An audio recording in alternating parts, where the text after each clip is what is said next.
우리 빌립보서의 말씀을 우리 같이 나누고 있습니다. 여러분, 처음 하나님께서 세상을 창조하시면서 인간을 만드실 때에는 우리와 영원히 함께 하시기를 원하셨습니다. 그런데 인간이 하나님의 말씀을 거역함으로 말미암아 인간이 죄를 짓게 되었고 하나님과 인간의 하나됨이 깨지게 되지 않습니까?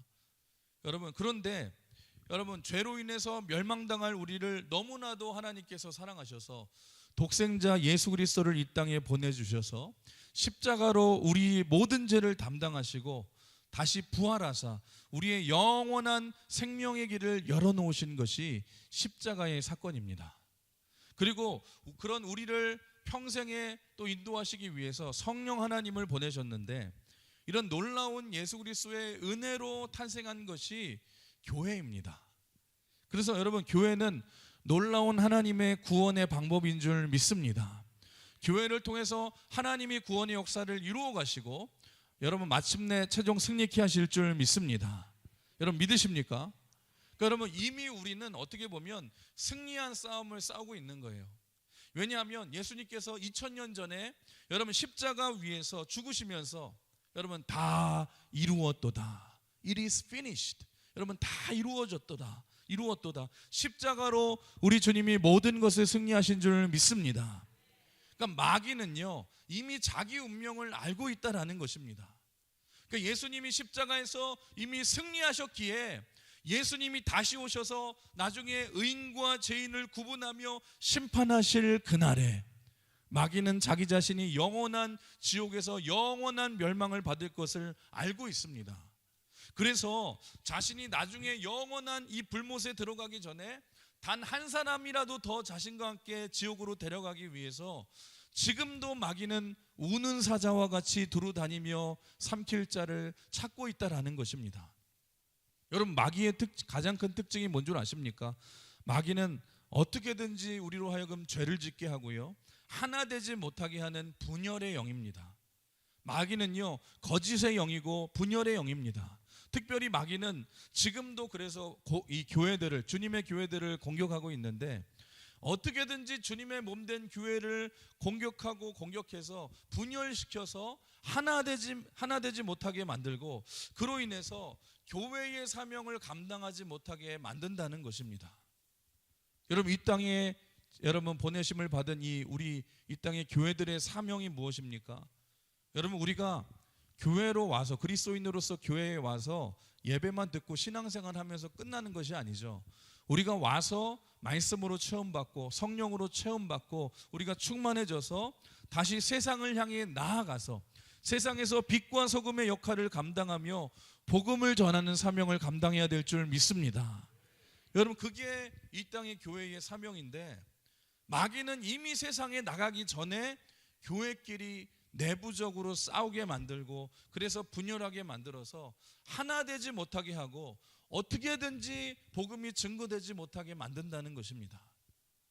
지난주에도 제가 말씀드렸다시피 제가 담임 목사가 된 후에 이제 선배 목사님들로부터 많은 조언을 이제 들었는데, 여러분 제일 많이 들은 얘기 중에 하나가, 공통된 이 말씀이 하나가 이거예요. 참 의미가 있거든요. 교회는 싸우지만 않아도 부흥된다. 교회는 싸우지만 않아도 부흥된다는 거예요.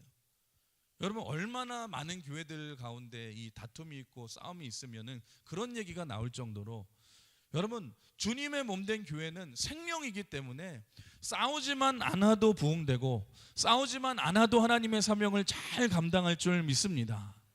그만큼 마귀는 교회가 세상에서 여러분 사명을 감당하기 전에서 교회 안에서 이미 우리끼리 싸우게 만들어서 하나 되지 못하게 만들고 분열되게 만든다는 것입니다. 여러분, 역사를 한번 보십시오. 한때 그렇게 크고 아무리 부흥한 교회를 할지라도 내부적으로 일단 싸우고 분열하니까 나중에는 다 무너지지 않습니까? 오늘 본문에도 보시면 여러분, 빌립보 교회에, 그렇게 좋아 보이던 빌립보 교회에 분열의 조짐이 있었던 것 같습니다. 사실 빌립보 교회는 얼마나 귀한 교회입니까? 이 사도 바울이 원래 아시아로 가서 복음을 전하려고 할 때에 성령께서 아시아로 가는 것을 막으시고 여러분 유럽으로 인도하셔서 이제 제 2차 세계 전도 여행, 이 선교 여행 때 첫 번째로 탄생시킨 유럽 최초의 교회가 빌립보 교회였어요. 빌립보 교회는 가난했지만 항상 사도 바울의 선교를 협력했고, 바울이 어려울 때마다 늘 도왔고, 에바브로 디도를 보내서 이 사도 바울을 계속해서 돕고, 어려운 가운데서도 선교에 후원금을 지원하면서 열방의 복음이 증거되도록 그렇게 돕고 섬기던 좋은 교회가 빌립보 교회 아닙니까? 바울에게 있어서는 빌립보 교회는 늘 기쁨이었고 자랑이었던 교회가 빌립보 교회였는데, 여러분, 생명이 있어서 마귀가 더 역사했던 것 같아요. 빌립보 교회가 지금 외부적인 문제가 아니라 내부적인 문제로 흔들리게 된 것 같은데, 여러분, 여기서 여러분이 알아야 될 중요한 사실이 있습니다. 여러분, 대부분의 모든 일은 관계에서 일어나거든요. 그래서 관계가 좋으면 똑같은 조건 속에서도 풍성한 열매를 거두게 되지만, 관계가 깨지면 똑같은 조건 속에서도 아무런 힘을 발휘하지 못하지 않습니까? 그러니까 관계가 원만할 때에 풍성한 열매를 거둘 수 있다라는 것입니다. 지금 빌립보 교회에서 내부적으로 관계가 틀어지고 마음이 하나 되지 못해서 관계적으로 문제가 생겼는데, 빌립보 교회 리더들 사이에 다툼과 대립이 있었던 것 같습니다.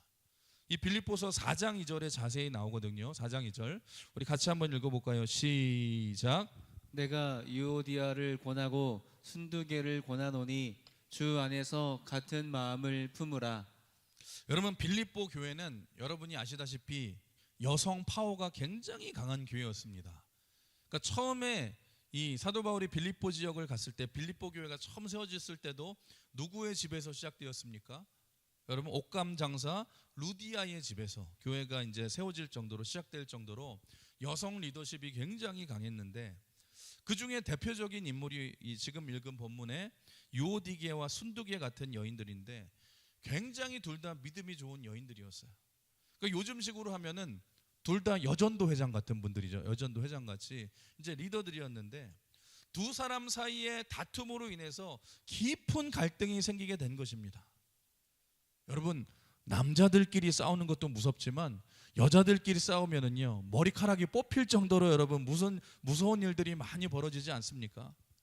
근데 이게 왜 더 큰 문제가 되었냐면, 여러분, 보통 사람들끼리 싸우면 두 사람 사이의 관계에서만 틀어지고 끝날 수 있는데, 리더들이 싸우기 때문에 더 큰 문제로 증거되기 시작됐는데, 여러분, 언제나 그렇습니다. 언제나 교회가 분열될 때를 보시면 이렇게 영향력이 큰 사람들의 다툼을 통해서 일어나거든요. 우리나라 교회 교단의 역사를 보십시오. 교단의 분열이 일어난 이유들도 보시면 성도들끼리 싸워서 갈라진 게 아니에요. 교단의 지도자끼리 여러분 다투다가 나누어졌고, 또 마찬가지로 여러분 나라가 분열되거나 어떤 공동체가 분열될 때도 마찬가지 아닙니까? 보통 사람들이 다퉈서 문제되는 일은 거의 없습니다. 항상 유력한 사람들, 힘 있는 사람들, 여러분 리더들이 다툴 때에 전체가 분열이 되고 여러분 공동체에 악영향을 끼치게 되지 않습니까? 그래서 여러분 늘 기억해야 될 것이 있어요. 교회의 분열은요, 늘 영향력이 큰 사람으로 인해서 일어난다는 것입니다. 혹시 이 중에 여러분 내가 리더이십니까? 그러면 더 조심해야 될 줄 믿습니다. 여러분, 언제나 내가 화합할 줄 아는 성격으로 변화되셔야 돼요. 내가 리더이거나 혹시 내가 직분자이십니까? 내가 뭐 안수집사, 권사, 장로가 될 때에 물론 내가 가진 영향력이 선하게 쓰임 받을 수도 있지만 여러분 악하게 쓰임 받을 수도 있다는 것을 기억하셔야 된다라는 거예요.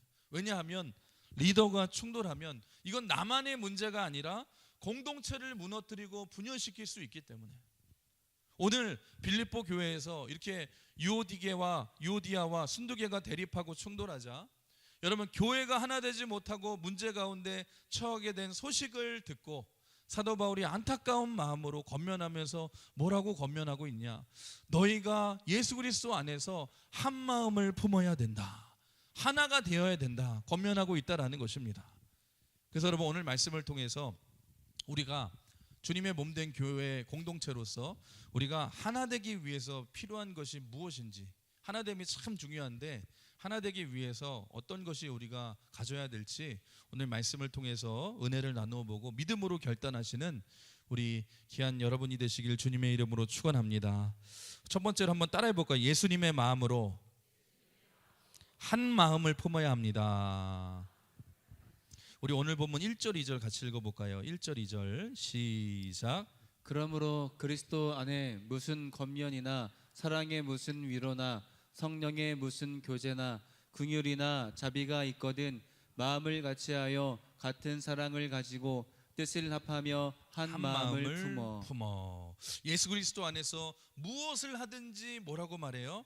마음을 같이하여 같은 사랑을 가지고 뜻을 합하여 한 마음을 품으라. 한 마음을 품으라. 예수님의 마음으로 한 마음을 품어야 될 줄 믿습니다. 여러분 한번 보세요. 교회에서도 성도들끼리 원수가 되고 서로 상처를 주고받는 이유가 뭔 줄 아십니까?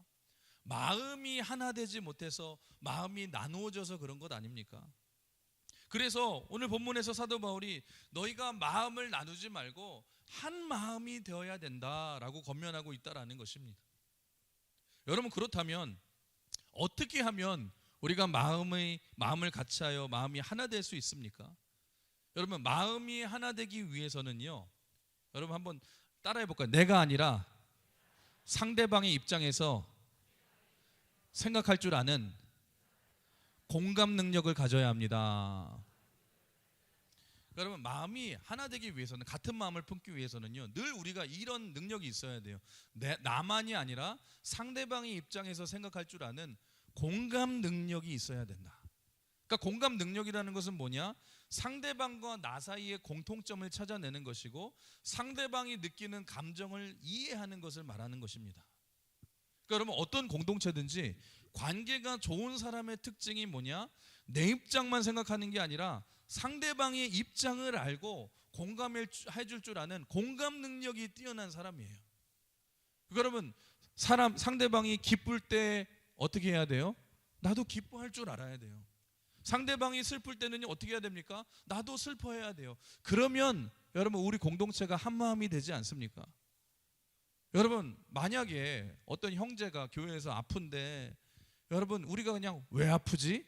그냥 관심도 없이 그런 식으로 말하는 것이 아니라 한 마음이 되어서 같이 아파할 줄 아는 이 공감 능력. 상대방이 막 힘들어하면 그냥 불구경하듯이 그냥 나는 아무 상관없다라고 행동하는 것이 아니라 같이 힘들어할 줄 아는 공감 능력. 이것이 바로 마음을 같이하여 같은 사랑을 가지고 뜻을 합하는 한 마음을 품는 모습이라는 것입니다. 여러분들이 자꾸 이제 연습하시고 노력해야 될 게 뭐냐? 이런 공감 능력을 키우시고 상대방의 입장에서 생각할 줄 아는 능력을 키우셔야 되는데, 그렇지 않고 나만 생각하고 여러분 내 기분만 생각하고 내 입장만 생각하고 말을 하면 언제나 관계 속에서 상처를 주게 된다는 것입니다. 여러분 나만 생각하고 관계 속에서 상처를 줄 때를 보시면 나름대로 위로한다고 한 말이 상처가 될 때가 있어요. 여러분 예를 들어서 어떤 성도가 아파가지고 누워있고 병에 걸려서 힘들어하고 있는데, 그럴 때는 한 마음으로 공감해주면서 여러분 이해해주기 위해서는 어떤 말을 해야 됩니까? 여러분 아유 많이 아프지 집사님 권사님 너무 고생이 많으세요. 여러분 언제든지 힘들면 나한테 얘기하세요. 내가 같이 기도해 줄게. 아이고 어떻게 이렇게 아프니까 얼마나 힘들어 내가 같이 기도해 줄게. 이러면 공감이 되고 내가 가진 아픔을 나누어 주게 되잖아요. 그런데 꼭 이렇게 말씀하시는 분들이 있어요. 집사님 뭐 죄짓고 회개 안 한 거 있어? 이유 없는 병 없어. 빨리 회개해. 자기는 별 생각 없이 한 얘기를 할지라도 여러분 아픈 사람이 그 얘기 들으면 어떻게 합니까? 여러분 아픈 곳에 소금 뿌리는 말 아닙니까? 아유 집사님 혹시 죄짓고 회개 안 해서 이런 거 한 거 없어? 빨리 회개해. 여러분 전혀 공감이 안 되잖아요. 마음이 하나 되지 못하지 않습니까? 어떤 사람이 얘기해요. 제가 오늘 너무너무 힘들어서 하루 종일 누워 있었어요. 몸이 안 좋았어요. 그러면 어떻게 하셔야 돼요? 아유 얼마나 고생이 많으셨어요. 힘드시죠? 내가 같이 기도해 줄게요. 기도해 드릴게요. 아유 너무너무 아프겠다. 어렵겠다. 그러면 위로가 되잖아요. 그렇게 공감만 해도 여러분 아픔이 반이 되는데, 여러분 아프다고 누워있다고 하니까 꼭 이렇게 말하는 사람이 있어. 운동 안 해서 살쪄서 그런 거야. 그리고 뭐라 그래요? 뭐 정신력이 약해서 그런 거야. 그러면 상처가 되잖아요. 교회 안에서도 청년들이 어깨가 그냥 축 처져서 힘들어하면은 여러분들 어르신들이 어떻게 해야 됩니까? 밥이라도 좀 한 끼 사주시고. 여러분 요새 청년들의 복음화율이, 청년들 복음화율이 5%가 안 됩니다. 거의 미전도 종족이에요. 그런데 교회의 청년이 나와주기만 해도 여러분 감사한 거 아니에요? 여러분 그런 청년들 나오면 그냥 밥 한 끼라도 내가 사주거나 아니면은 바카스라도 사주면서 힘들지.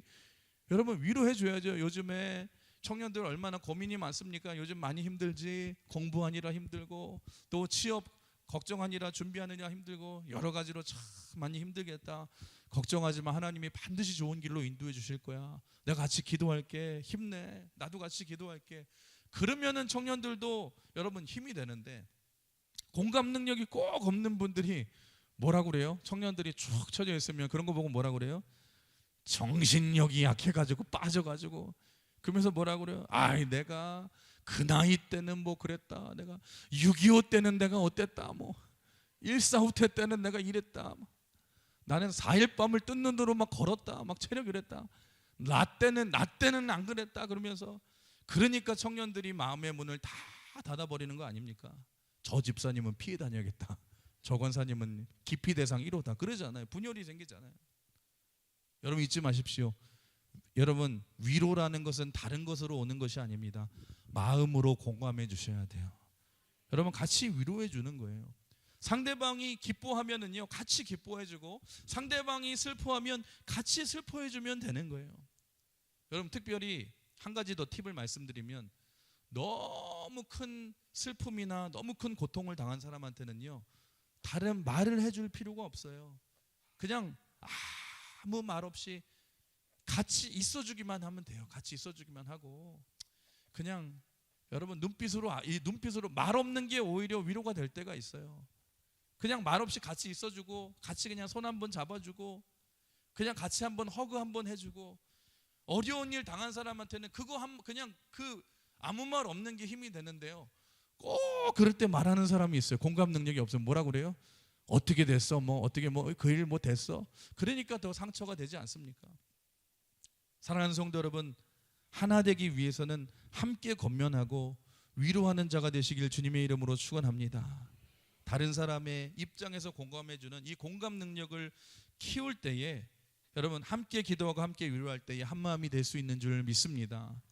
몇 년 전에 뉴스에서 이런 따뜻한 기사를 본 적이 있는데, 스웨덴의 한 오브리그 축구 이 팀에서 일어난 일인데, 그 팀의 주장이 암에 걸리게 되었어요. 큰 암, 3기, 4기가 걸리게 돼서 항암 치료 때문에 머리가 다 빠지고 다 머리를 밀게 됐는데, 그러자 오랜만에 라카룸을 방문했는데, 이 주장이 깜짝 놀란 게 뭐냐면, 이 축구 같은 동료들이요 다 삭발을 한 거예요. 똑같이 다 자기 머리를 민 거예요. 울면서.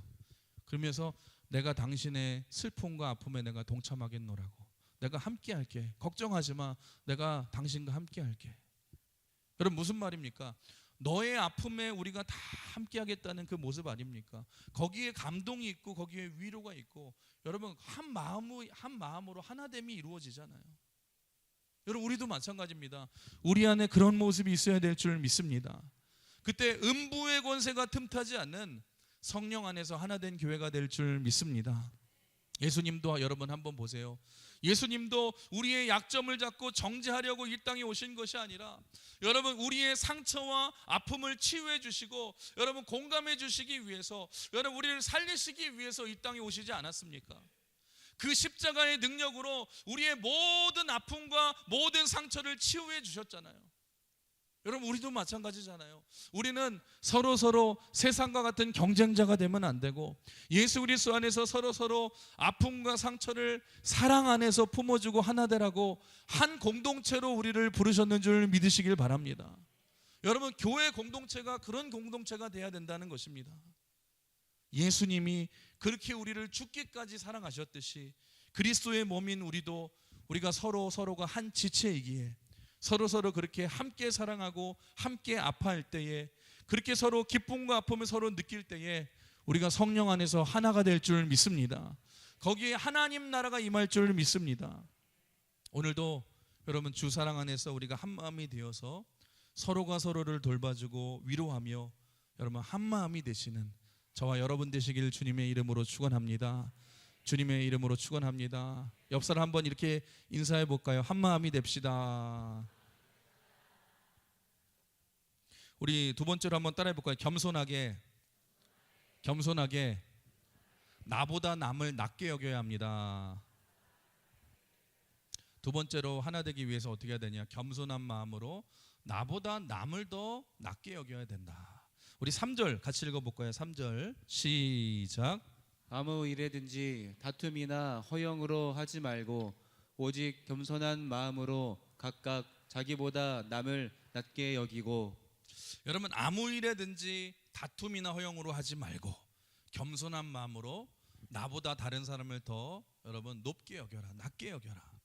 그러니까 여러분 다른 성도를 이기려고 하지 마시고 늘 말씀해 주세요.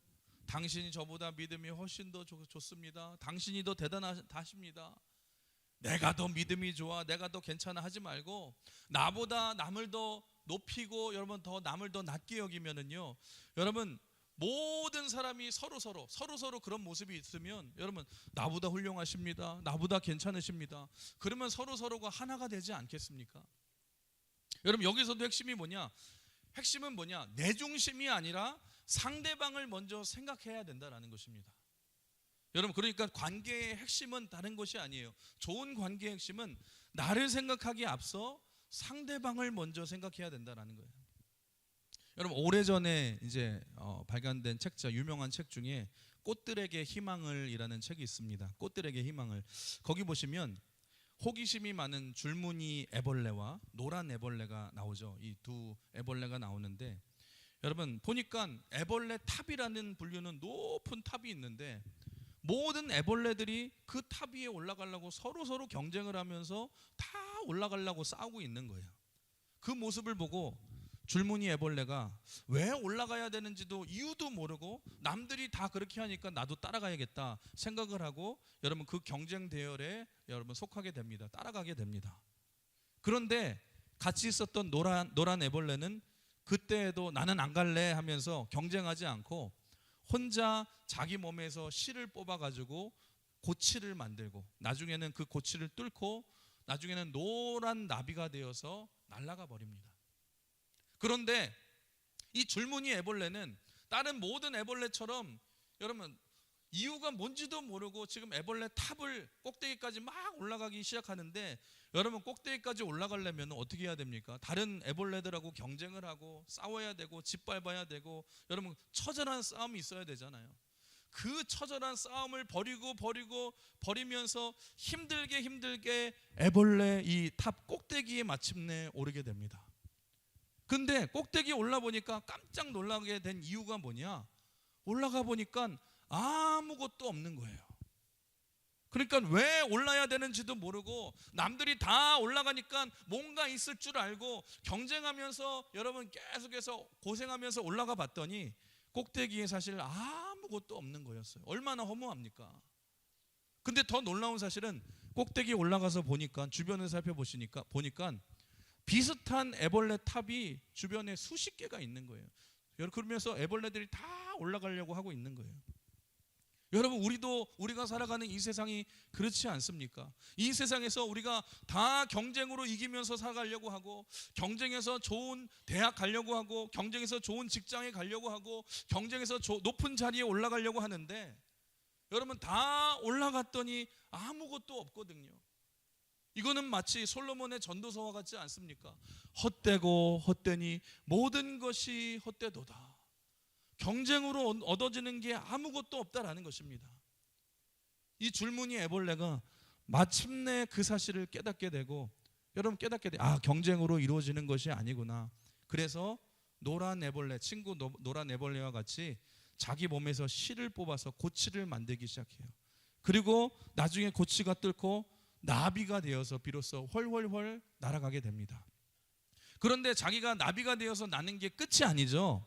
이제는 나비가 되어 보니까 이제는 어떤 일을 하게 되었냐? 이 꽃과 저 꽃과 다른 꽃들을 막 수많은 꽃들을 옮겨 다니면서 씨앗을 옮겨 나르고 꽃술을 날라다니면서 다른 꽃들을 꽃 피우게 하는 아름다운 남을 돕는 존재가 되어서 살아가게 되었다는 것입니다. 여러분, 이 책에서 말하는 핵심 메시지가 뭔 줄 아십니까? 우리의 인생도 마찬가지라는 거예요. 경쟁으로 되는 것이 아니라 다른 사람을 위한 인생이 될 때에 가장 가치 있는 인생이 된다. 그래서 여러분, 오늘 본문 3절 4절 다시 한번 읽어볼까요? 시작. 아무 일에든지 다툼이나 허영으로 하지 말고 오직 겸손한 마음으로 각각 자기보다 남을 낮게 여기고 각각 자기 일을 돌볼 뿐더러 또한 각각 다른 사람들의 일을 돌보아 나의 기쁨을 충만하게 하라. 아멘. 여러분, 나만 생각하는 인생이 되지 마시고 다른 사람을 돌보시고 다른 사람의 입장에서 예수님의 마음으로 바라볼 때에 여러분 하나 될 수 있고 예수님의 기쁨이 충만할 줄 믿습니다. 어떤 사람이 이런 사람이 있었어요. 산에 이제 우연히 이렇게 걸어가고 있었는데 여우가 있었는데 내 다리를 다 다친 여우. 그래서 땅바닥에 철퍼덕 앉아 있는 여우를 보게 된 거예요. 그 다리를 못 쓰게 되니까 죽을 운명 아닙니까? 죽게 되잖아요. 뭐 먹이를 구할 수도 없고 도망갈 수도 없고. 그래서 그냥 아유 불쌍하다 하면서 갈 길을 갔대요. 근데 나중에 다시 여러분 그 길을 다시 가게 되었는데 며칠 후에 아니 이 여우가 안 죽고 살아있는 거예요. 쌩쌩하게 살아있는 거예요. 이상하다. 분명히 내 다리를 다 다쳤기 때문에 먹이도 먹을 수 없고 또 무슨 나쁜 이 동물이 오면은 잡아 먹힐 수도 있는데 어떻게 이 여우가 살았지? 너무 궁금해서 나무 뒤에서 이렇게 숨어서 관찰을 했대요. 관찰을 했더니 몇 시간 후에 깜짝 놀랄 일이 벌어졌는데 여러분 큰 집채만한 호랑이가 여우를 발견하고 막 어슬렁 걸어오는데 그러니까 느꼈겠죠. 저 여우는 이제 꼼짝없이 물려 죽었구나.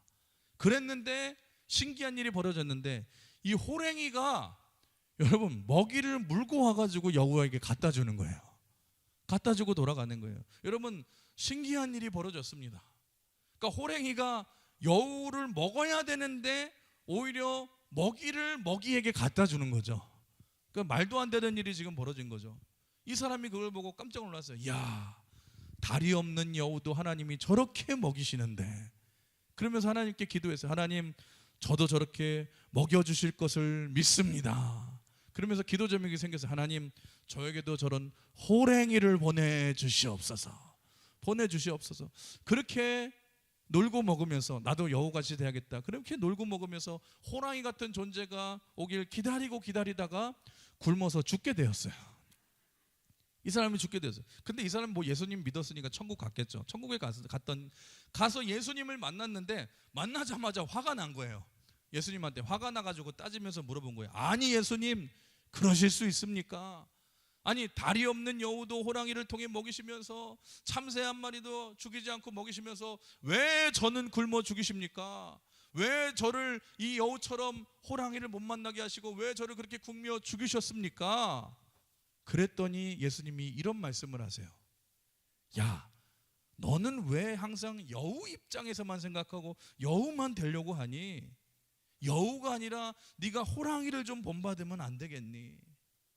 그러니까 무슨 말이냐면 이 사람은 늘 자기 자신을 다리 다친 여우로만 동일시해서 나한테는 왜 호랑이가 안 오나 그랬는데 반대로 호랑이처럼 나도 내 주변에 다리 다친 여우 같은 존재를 살려줘야지 그런 생각을 왜 안 하고 사냐는 거예요. 여러분 우리가 정말로 그렇지 않습니까? 우리도 여러분 똑같은 생각을 하고 살지 않습니까? 우리는 온통 다리 다쳐서 도움을 받는 우리도 여우만 되려고 하잖아요. 근데 여러분 진짜 성숙한 사람은 어떤 사람입니까? 호랑이가 되어서 오히려 내가 호랑이가 되어서 남을 도우려는 사람. 여러분 남을 섬기는 사람이 더 훌륭한 사람 아닙니까? 여러분 내가 장학금을 못 받아가지고 나도 장학금 받고 싶어 꿈꾸는 사람이 아니라 내가 장학금을 주는 사람이 되면 더 멋진 사람이잖아요. 여러분 올해 소그룹이 건강한 이 해를 우리가 지내면서 요즘에 셀 모임 아까 영상에도 나왔듯이 열심히 하시잖아요. 근데 몇몇 분이 나름대로 셀 모임을 열심히 해보고 저한테 그런 얘기 하시더라고요. 목사님, 제가 셀 리더 해보니까 이제야 목사님 심정이 이해가 가요. 근데 그 말이 좀 위로가 되더라고요. 여러분, 성숙이라는 게 뭔 줄 아세요? 나만 생각하다가 상대방을 생각하는 눈이 열리는 것이 성숙 아닙니까? 자녀들도, 미성숙한 자녀는 자기만 생각하고 부모 마음을 이해 못하다가 철이 들면은 부모를 생각하게 되잖아요. 사랑하는 우리 강은혜 성도 여러분, 저는 여러분들이 여우처럼 도움만 받으려는 인생이 되는 것을 뛰어넘어서 여러분, 호랑이처럼 도와줄 줄 아는 성숙한 사람이 되시길 주님의 이름으로 축원합니다. 나만 생각하는 것이 아니라 나보다 남을 낮게 여길 때에 우리 주님의 몸된 교회가 하나 될 수 있는 줄을 믿습니다. 그래서 그렇다면 나보다 남을 더 낮게 여기는 좋은 공동체의 특징이 뭐냐? 특징이 뭐냐? 한번 따라해 볼까요? 늘 감탄해주고 늘 칭찬해줘야 합니다. 감탄이라는 게 뭐예요? 감탄? 여러분, 맛있는 거 음식을 먹어도 맛있네. 이러지 마시고 어떻게 하셔야 돼요? 잘하시네요. 그래도 우와 맛있네. 우와 최고다. 여러분, 집사님 칭찬을 해줄 때도 어머머머머머머머머머 일단은 감탄을 잘하셔야 돼요. 따라해 봅시다. 우와 어머머머머머머머 해봤어야지 잘하죠 이거를. 어머머머머 집사님 왜 그렇게 잘하세요? 집사님 못하는 게 뭐야? 여러분, 그렇게 막 칭찬해주고 감탄해 보세요. 여러분, 목회자도 좀 칭찬을 좀 해주세요.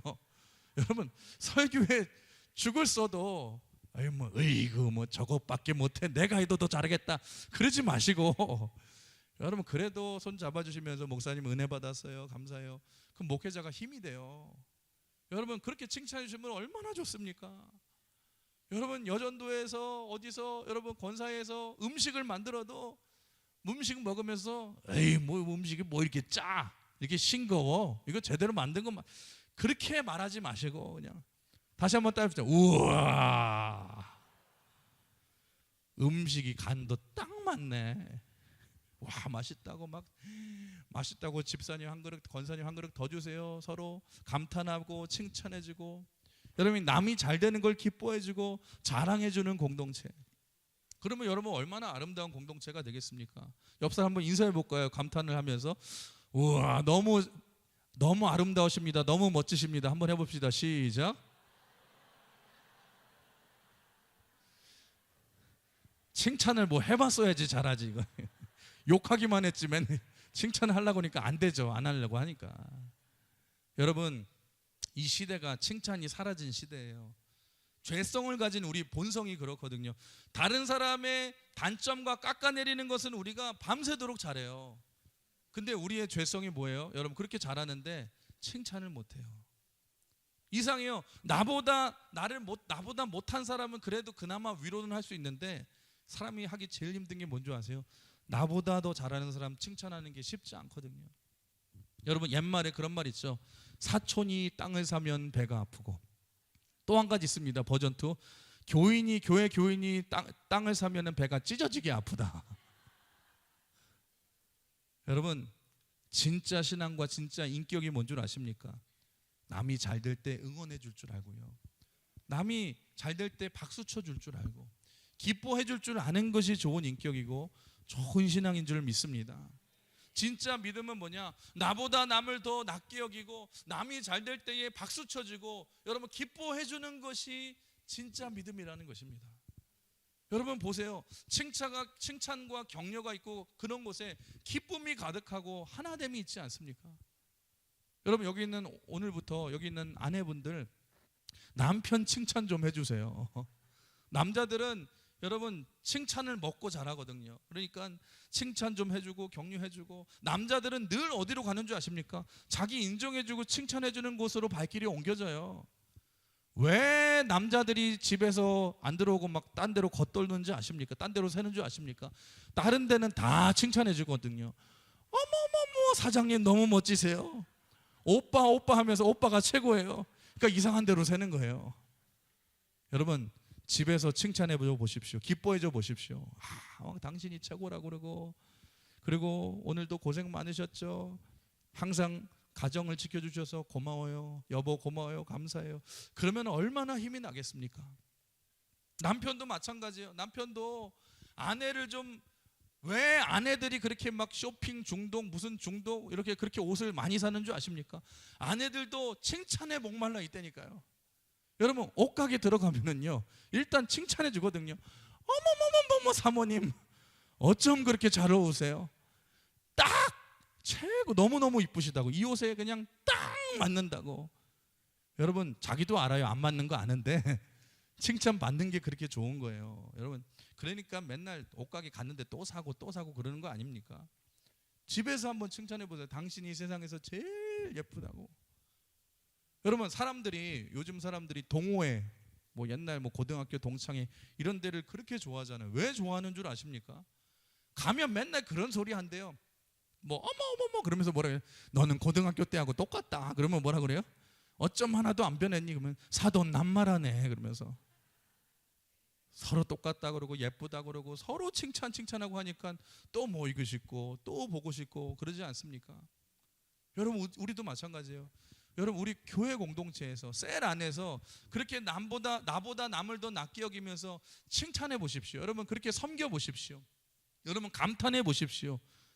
한번 따라해 볼까요? 집사님이 계셔서 힘이 납니다. 기도할게요. 여러분 교회가 부흥되는 비결도 그래서 어떻게 보면 간단해요. 교회 안에서 서로 사랑으로 나보다 남을 더 낫게 여기고 서로 기뻐해주고 칭찬해줄 줄 알고 감탄해주고 박수쳐줄 줄 알 때, 여러분 목회자가 교인을 칭찬하면 교인이 춤을 추고, 교인이 목회자를 칭찬하면 목회자가 춤을 추면서 그렇게 함께 웃고 함께 우는 사랑이 넘쳐나는 교회가 될 때에 여러분 악한 사탄 마귀가 틈타지 못하는 줄 믿습니다. 교회는 절로 부흥할 줄 믿습니다. 여러분 생각해 보세요. 뵈려고 하면은 풀이 아닌 게 없고요. 내가 마음에 품으려고 하면은 꽃이 아닌 게 없거든요.